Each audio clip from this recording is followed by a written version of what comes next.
Floyd was born and reared in Richmond, Virginia.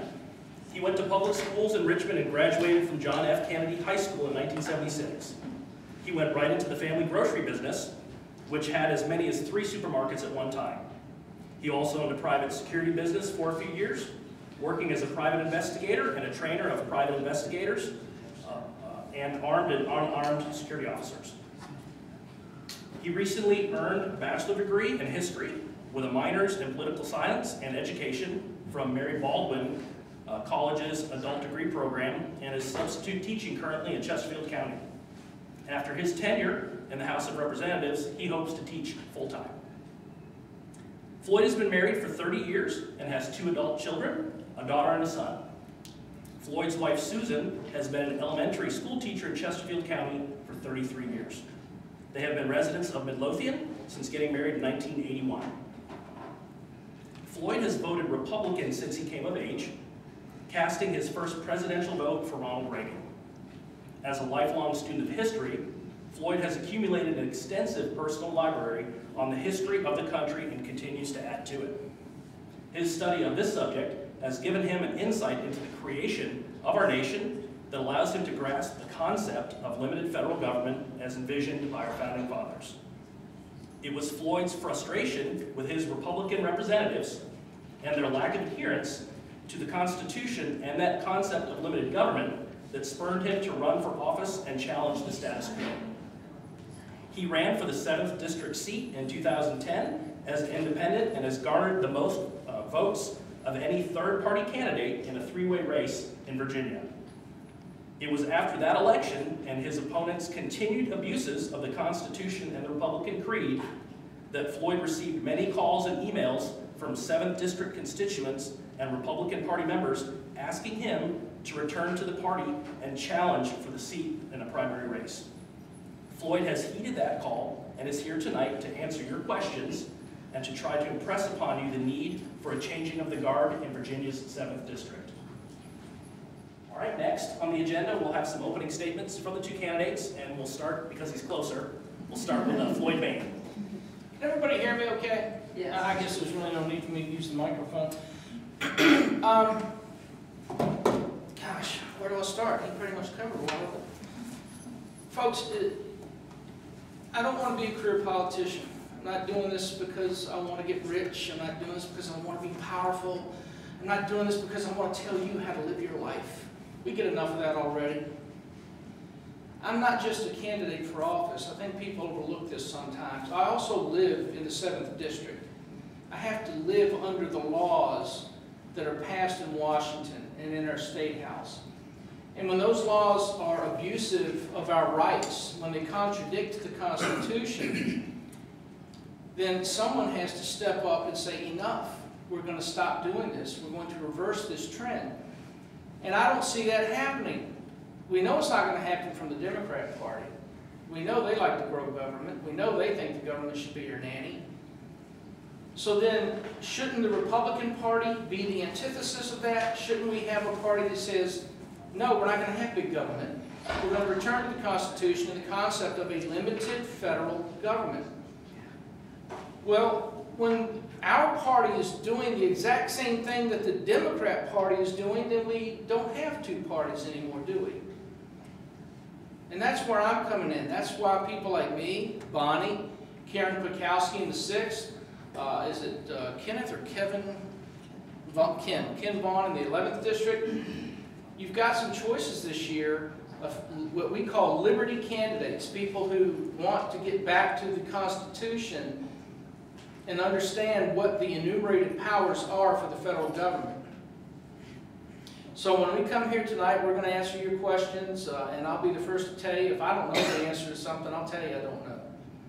But when I look for an answer as your representative, if a question comes before me that I have to make a decision on, it's going to be based on this, the Constitution of the United States of America. Not on what's going to benefit me. And for those of you in here who are staunch party members, you're not going to like to hear some of this, but it's not going to have to do with what's best for the Republican Party. It's what's allowed in the Constitution, period. Because when I get to Washington, D.C., and I raise my hand and I take that oath to uphold and defend the Constitution, I'm not taking an oath to the Republican Party. I'm not taking an oath to anybody else or anything else but the Constitution of the United States. And if I fail in that oath, then shame on me.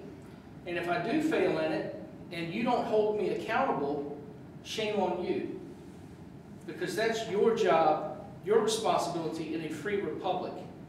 Know who you're voting for, hold them accountable, and if they mess up, you don't hold them accountable by wagging your finger at them and saying, I told you not to do that, and if you do it one more time, I'm going to tell you not to do it again. That's not holding somebody accountable. When it comes to your elected representatives, you hold them accountable by not giving them your vote. Know who you're voting for, look at their voting record, and if it's not consistent with the Constitution, and in our particular case, in the Republican Party, if it's not consistent with the Republican creed, then they shouldn't be reelected. You shouldn't honor them with your continued support. So, at the end of the night, in my closing statements, I'll delve into this a little bit more. But I'm here tonight asking for your support. I'm hoping that the questions I answer for you tonight will help to garner that support. So feel free to ask me anything that comes to your mind. Thank you, Floyd. I'd like to open with a question that was submitted by one of the RTP supporters online, and it's a question for both candidates. The first question I have is, the Virginia General Assembly voted to nullify the National Defense Authorization Act, stating it directly violates the 4th, 5th, and 6th Amendments to the U.S. Constitution. However, Congressman Cantor and Forbes both voted in favor of this legislation. Do you believe that the NDAA is constitutional or unconstitutional? And if elected, would you stand with the General Assembly and make an immediate motion to repeal the NDAA?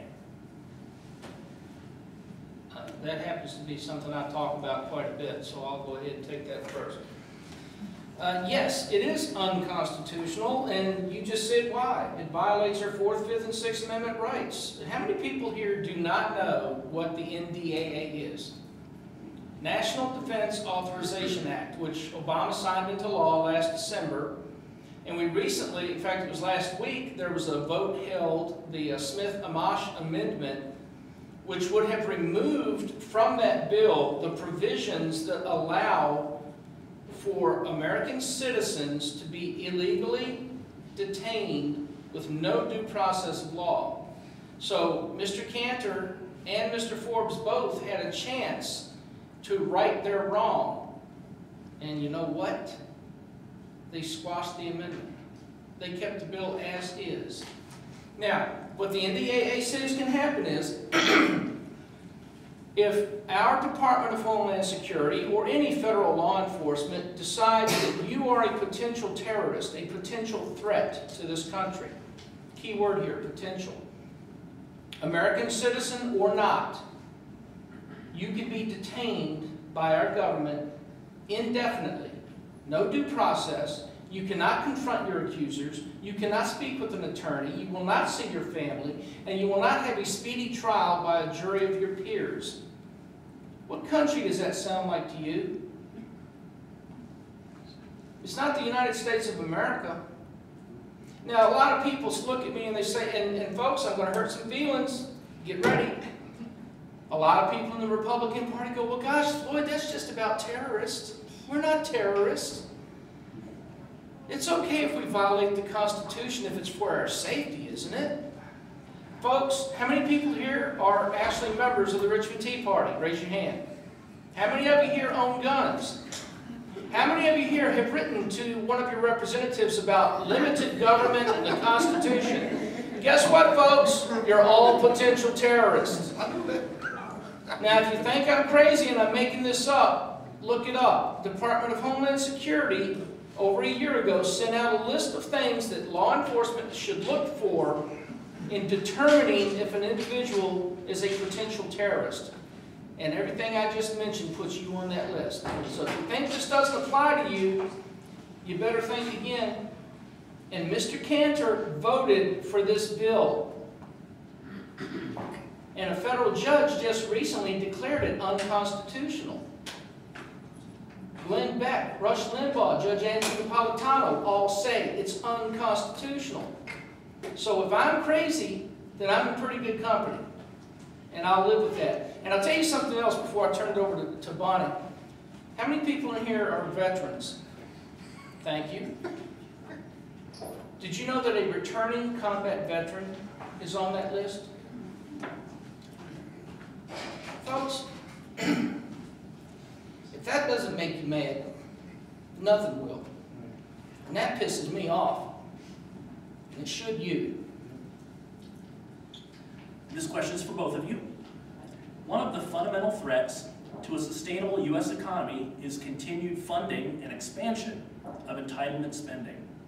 Will you take steps to drastically reduce or do away with so-called entitlements such as welfare, unemployment, food stamps, and the like? My family and I used to own 3 supermarkets in Richmond, so I can tell you where a lot of your tax dollars are going and how they're being used.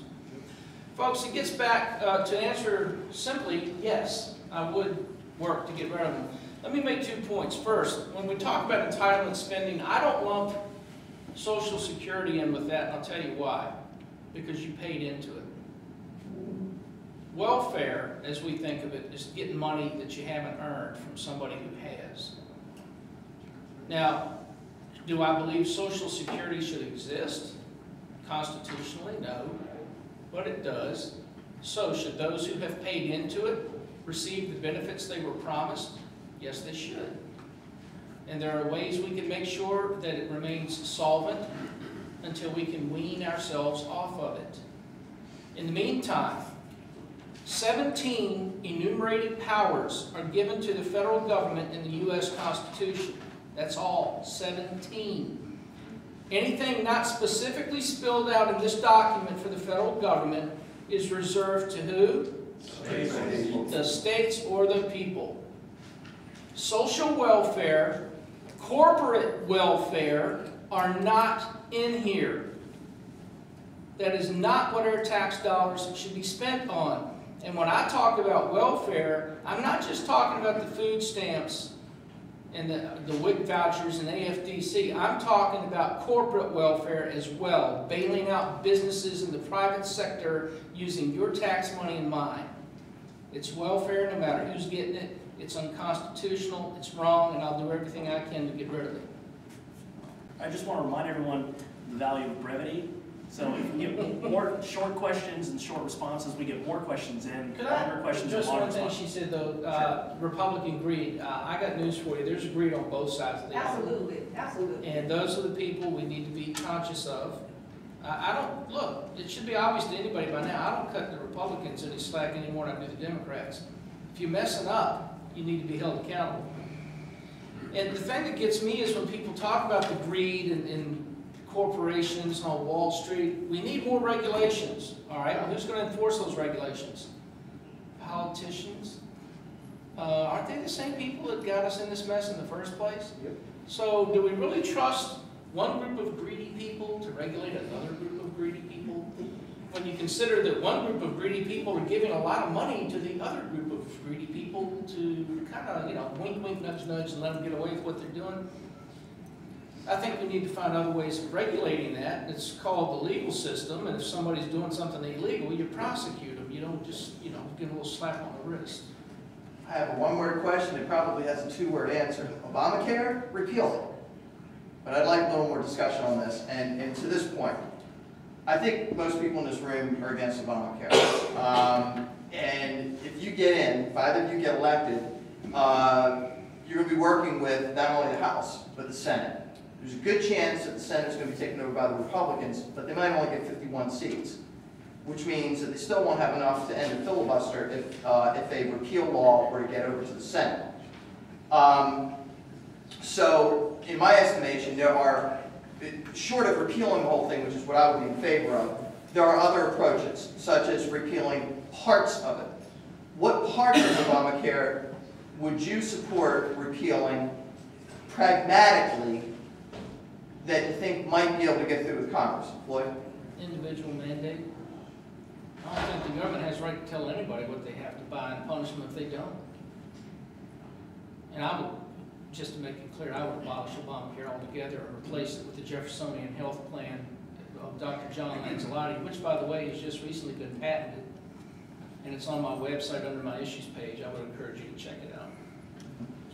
A question for Mr. Bayne. Yes, sir. How would you handle this situation when a majority of people in the country don't care about the Constitution because they have not been educated that it's one of the most wonderful documents in the world?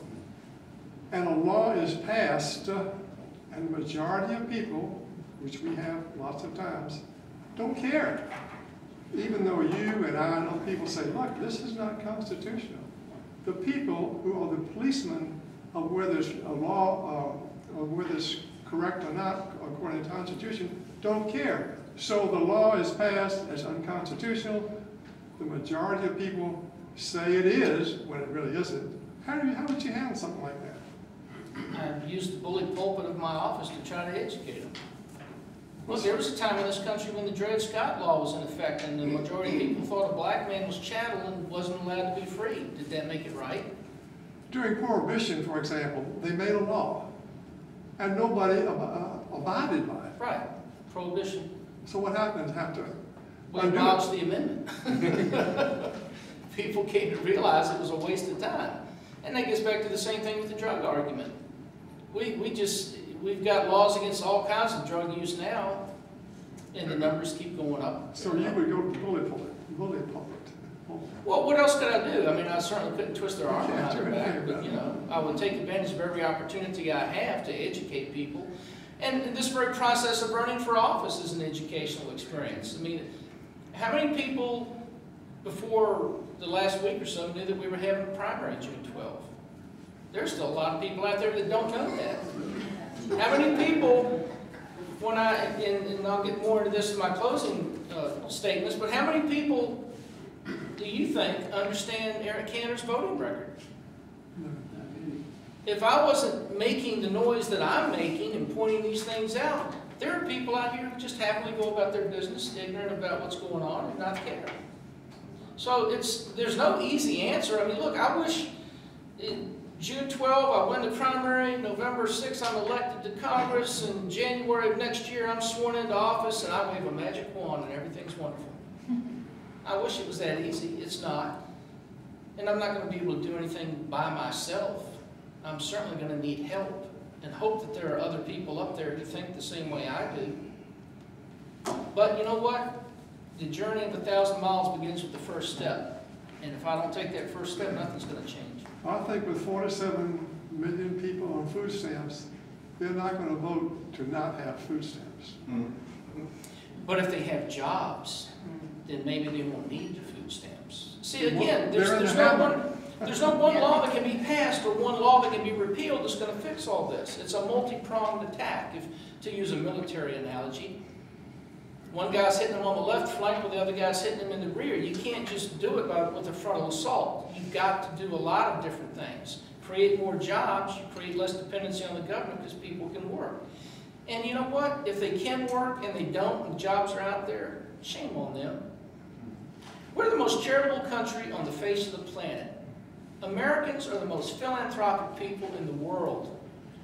No one is ever going to convince me that without some government program to keep people from dying in the streets, that we're just going to have people curled up in corners, dying all over the place, starving to death. We're not going to let that happen. But we don't have to have a federal program to do that for us because it's not in this document here. Unfortunately, we've consumed, I think, all of our time for questions tonight. I apologize. We're about to run long. I'd like to reserve these last 10 minutes for closing comments from the candidates. Okay. First, before we move on, I've got my campaign manager will smack me in the head if I don't tell you. Back here on the table are my business cards with all my contact information, including my website, which I would encourage you to pick up. I've also got 2 legal pads back there with pens.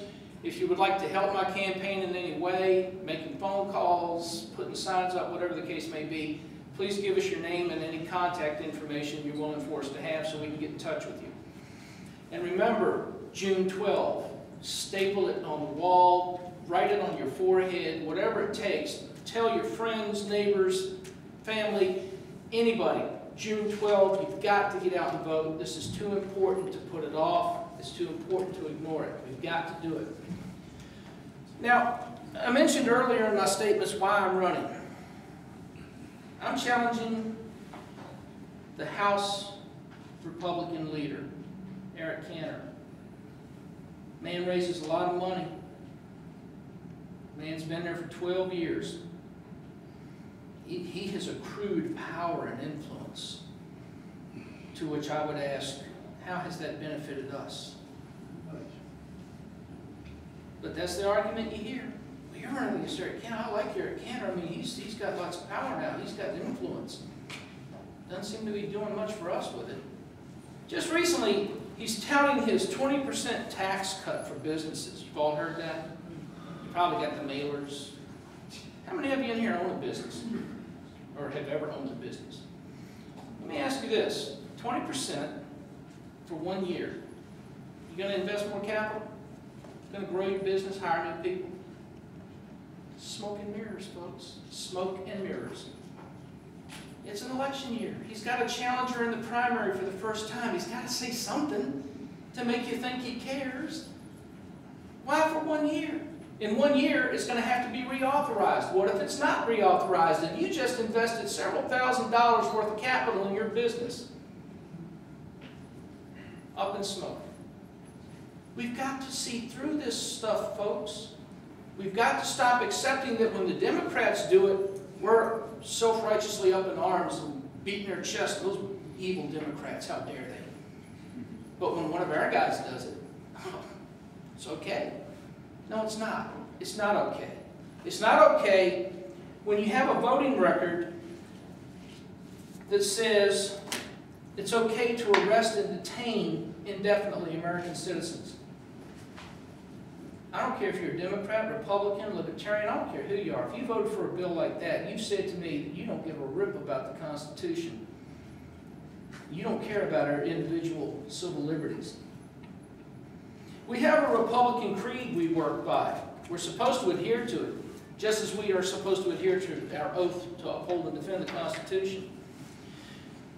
One of the things in the creed says that the free enterprise system is the most productive supplier of human needs and economic justice. I like those words. They're good words. I wish my representative governed according to these words. Why do we have both parties continuing to tinker with the economy? All those Democrats had a bill last week, stupid bill, bad bill. We've got a bill this week, but our bill's good bill. You know what the problem with all these bills is? The government is involved in the economy. Has the government ever done anything that helped the economy? Republican or Democrat? So why do we keep putting up with this? Why don't we let the free market? Anybody remember, I'm a historian, I'm going to throw history at you. The crash of 1920? I know you're kidding. We hear about the Great Depression, don't we? Do you realize in 1920 there was a depression coming on? It lasted about, what, 18 months, maybe? Maybe not even that long. And it went away. Do you know why it just went away? Because the government stayed out of it and let the free market right itself. We have entrepreneurs in this country. There are people out here right now who want to start a business, and they can't, or they're afraid to. Anybody who wants to start a business now, aside from the insurance problems you have to go through, there's the government regulations, the taxes. You can't build a factory down the road that will employ 1,500 people making good salaries because a brown-nosed snail darter's migration pattern goes across that land. Well, you know what I'd say to that? You know, brown-nosed snail darter sucks to be you. Because if I've got a choice between disrupting his migration pattern or putting 1,500 Virginians to work, guess which choice I'm going to make? The snail darter can find a way around the factory. We also hear that fiscal responsibility and budgetary restraints must be exercised at all levels of government. Republican creed. Anybody happy with Obama's stimulus spending? Quantitative easing, how's that working out for us? Anybody heard of TARP? That's Obama's stimulus spending by another name. It's the government taking your tax dollars and giving it to a private sector business who obviously doesn't know how to do business very well. So instead of saying to them, you're just going to have to go through the bankruptcy procedure just like anybody else would have to do and come out on the other end and be more solvent, have a better business model in place, do a better job of running your business. No, no, no. We're going to give you money. It's not in the Constitution. It is not fiscally responsible, and it is not a budgetary restraint. It is a violation of the Republican creed. PEPFAR, President's Emergency Plan for AIDS Relief. How many people remember that one? Under George Bush. Kevin, we'll just stipulate that you know all this, okay? Yeah. Just trying to get people. I understand. That was $55 billion, folks. $55 billion of your tax money going to Africa to help fight AIDS over there. Now, we all agree AIDS is bad. People who have AIDS need help. Is that the government's responsibility, using our tax dollars in Africa? Or do you think maybe somebody like the Red Cross or Salvation Army, some charitable organization, could do that? That's what should be done. My opponent has raised the debt ceiling 8 times in his tenure. Budgetary restraints and fiscal responsibility. Folks, if you're living at home, you're paying your bills, and you find that you're getting more and more in debt, do you go out and open up another credit card? Or do you find a way to stop spending until you get your budget under control? We've got to say no. We've got to stop spending money that we don't have. And by the way, the last time he increased the debt ceiling was just last August, under the Obama administration. So when you hear Cantor and others railing against the evils of the Democrats and the Obama administration, you might ask him next time you get a chance, if you ever get a chance, well, why did you help him raise the debt ceiling?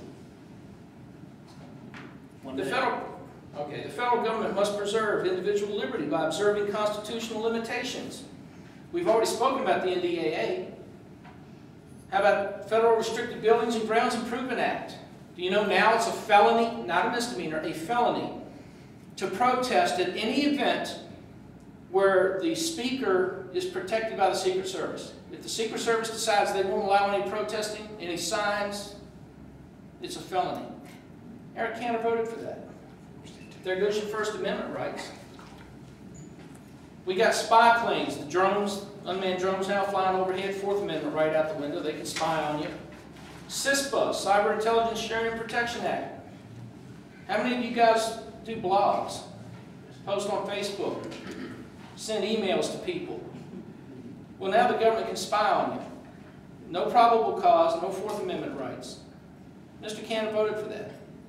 So whenever you hear Mr. Cantor complaining about how bad the Obama administration is and how evil Democrats are and how restrictive they are of our civil liberties, and this is a short list, by the way. I just want you to know, this is just a few things I've picked out. There's a longer list of affronts to the Constitution that Mr. Cantor has voted for. I'm not making this stuff up. I'm going to tell you what I tell everybody. Look it up. Don't believe me if you don't want to. Do your research. Find it for yourself. It's out there. You just have to have the courage to believe the truth when you see it. Now, I'm running for Congress because I think we need to get more people up there who are willing to restore the concept of limited government under the Constitution. I need your help. I'm asking for your help. This is not going to be easy. I know who I'm up against. I know how much money he has to spend. So whatever you are willing to do to help me would be greatly appreciated. That's why we have the sign-up sheets back there. Tell your friends, tell your neighbors, tell anyone you talk to get out on June 12. Let's get rid of the career politicians. Let's get some common sense back in Washington, D.C. And I hope to have your vote on June 12. Thanks so much.